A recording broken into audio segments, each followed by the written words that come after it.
첫 시간 주님께 안녕하세요. 대강교회 오훈 목사입니다. 4월 3일 목요일입니다. 하나님 우리에게 주신 말씀은 마태복음 24장 32절에서 44절까지 말씀입니다. 무화과나무의 비유를 배우라. 그 가지가 연하여지고 잎사귀를 내면 여름이 가까운 줄을 아나니 이와 같이 너희도 이 모든 일을 보거든 인자가 가까이 곧 문 앞에 이른 줄 알라. 내가 진실로 너희에게 말하노니 이 세대가 지나가기 전에 이 일이 다 일어나리라. 천지는 없어질지언정 내 말은 없어지지 아니하리라. 그러나 그 날과 그때는 아무도 모르나니 하늘의 천사들도 아들도 모르고 오직 아버지만 아시느니라. 노아의 때와 같이 인자의 임함도 그러하리라.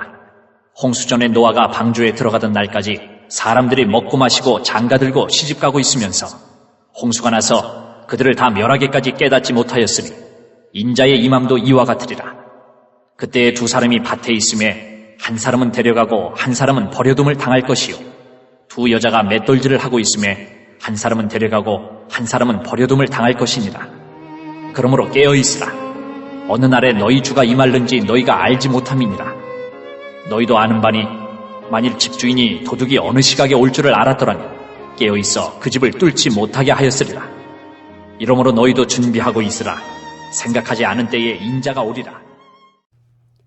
아멘. 계속해서 종말에 대한 말씀이 이어지고 있습니다. 무화과 나무의 비유를 배우라 말씀하시면서 시작하시죠. 무화과 나무 가지가 연해지고 잎사귀를 내면 여름이 가까운 줄 알아라. 말세의 징조를 보면 예수님의 재림이 가까운 줄 알아라 라는 거죠. 주님의 재림의 징조들을 봐라. 그런데 오늘 말씀을 보면 후반부에 보면 동시에 그날과 그때는 아무도 모른다라고 말씀하시죠. 징조를 보라는 것과 그때는 결국 아무도 모른다라는 이 두 말이 서로 다른 말을 하는 것처럼 들리기도 합니다. 그날과 그때를 어차피 모른다면서 왜 징조는 또 알려주시나라는 생각이 들죠. 징조라는 것은 우리가 종말을 향해 가고 있다라는 것을 분명하게 알려줍니다. 그러나 그 정확한 시간은 하나님의 주권 속에 완전히 감추어 두셨습니다. 심지어 예수님도 모른다고 그러죠. 그러면서 예로 드는 것이 노아의 예를 듭니다. 예수님의 재림은 노아의 때와 같다. 그때 사람들은 먹고 마시고 장가들고 시집 갔다. 먹고 마셔야죠. 장가 가야죠. 시집 가야죠. 그것 자체가 나쁜 것은 아니죠. 사람들은 다 그렇게 삽니다. 그런데 그것이 전부인 줄 알고 그것에만 몰두해서 살아갔다는 것이죠.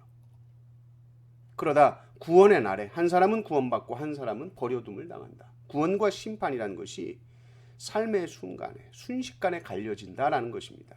그러니 주님의 재림의 때를 모르니까 그냥 일상에 파묻혀 살아라. 그게 아니라 징조를 생각하라는 것입니다. 징조는 마치 임산부가 진통하는 것처럼 진통이 있으면 출산이 가까웠다는 걸 알죠. 그러나 언제 애가 태어날지는 모릅니다. 진통이라는 것은 확실한 징조이지만 출산의 정확한 시간은 주님만이 아십니다. 종말이 그렇다는 것입니다. 주께서 우리에게 징조를 보이시는 것은 우리가 졸지 않고 깨어 준비하도록 하기 위함이지 정확한 시기를 계산하라는 게 아닙니다. 이 말은 징조가 뭐냐? 징조는 깨우침의 수단이다. 그리고 그때를 감추어 두신 것은 우리로 교만치 않게 하시고 경건한 삶을 항상 유지하도록 하기 위한 주님의 지혜입니다. 이 두 가지는 모순적인 것이 아니라 서로 보완적인 것이죠. 징조를 보면서 정신 차려야 하는 것이고 그때를 모르기 때문에 항상 깨어 있어야 됩니다. 42절을 보면 그러므로 하면서 나오죠. 그러므로 깨어 있으라. 어느 날에 너희 주가 임할는지 너희가 알지 못함이니라. 그러면서 43절을 보면 또 이런 말이 나옵니다. 너희도 아는 바 아니 만일 집주인이 도둑이 어느 시각에 올 줄을 알았더라면 깨어 있어 그 집을 뚫지 못하게 하였으리라. 보십시오. 도둑이 어느 시각에 올 줄 주인이 알았다면 주인이 어떻게 합니까? 몇 시에 오는지 아니까 그때까지 깨어 있는다는 거죠. 그래서 깨어서 그 도둑을 잡고 그 집을 뚫지 못하게 하는 거죠. 너무 당연한 얘기죠. 근데 우리는 그때를 압니까? 모릅니까? 몰라요.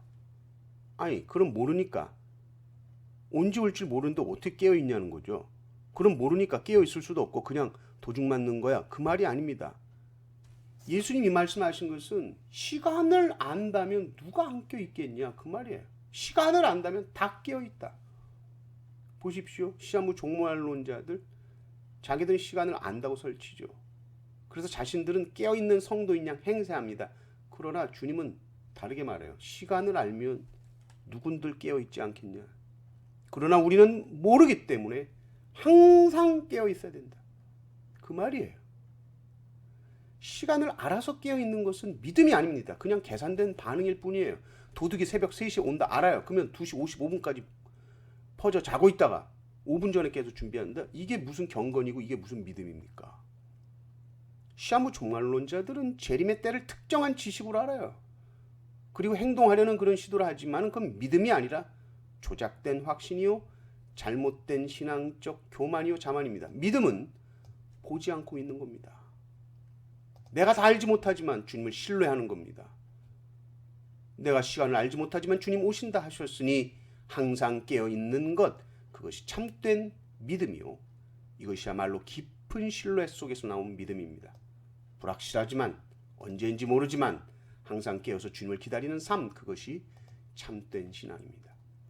칼빈의 기독교 강요 3권 25장 12절 보면 주님께서 재림의 날을 우리에게 알리지 않으신 것은 우리가 언제든지 그 날을 기다리며 준비하도록 하시려는 것이다. 그 시기를 아는 것이 우리에게 유익했더라면 주께서 숨기실 이유가 없었을 것이다. 그러므로 우리는 그분의 뜻을 존중하며 우리의 무지를 통해 더욱 경건하게 살아가야 한다. 이렇게 나와 있습니다. 오늘 주님이 오셔도 부끄럼 없이 주님 품에 기뻐 안길 수 있는 모든 성도님들 되시기를 주님의 이름으로 축원합니다. 아멘.